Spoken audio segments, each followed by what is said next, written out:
Genesis chapter 33.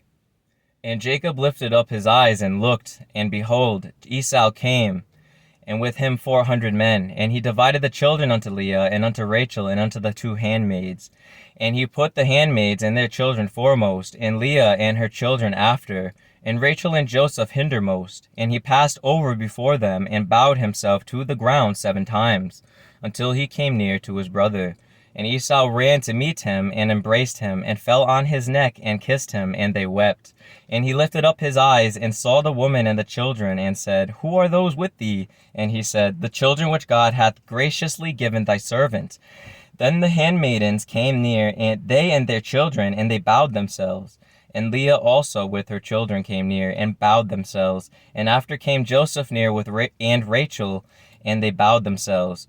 And he said, What meanest thou by all this drove which I met? And he said, These are to find grace in the sight of my Lord. And Esau said, I have enough, my brother, keep that thou hast unto thyself.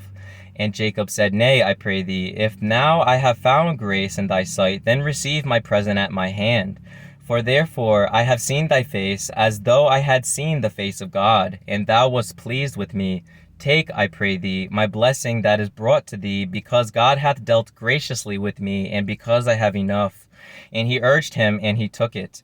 And he said, Let us take our journey, and let us go, I will go before thee. And he said unto him, My Lord knoweth that the children are tender, and the flocks and herds are with young are with me. And if men should overdrive them one day, all the flock will die. Let my Lord, I pray thee, pass over before his servant, and I will lead on softly, according as the cattle that goeth before me, and the children be able to endure, until I come unto my Lord unto Seir. And Esau said, Let me now leave with thee some of the folk that are with me. And he said, What needeth it? Let me find grace in the sight of my Lord. So Esau returned that day on his way unto Seir. And Jacob journeyed to Succoth, and built him an house, and made booths for his cattle. Therefore the name of the place is called Succoth. And Jacob came to Shalem, a city of Shechem, which is in the land of Canaan, when he came from Padanaram, and pitched his tent before the city. And he bought a parcel of a field, where he had spread his tent, at the hand of the children of Hamor, Shechem's father, for 100 pieces of money. And he erected there an altar, and called it El Elohi Israel.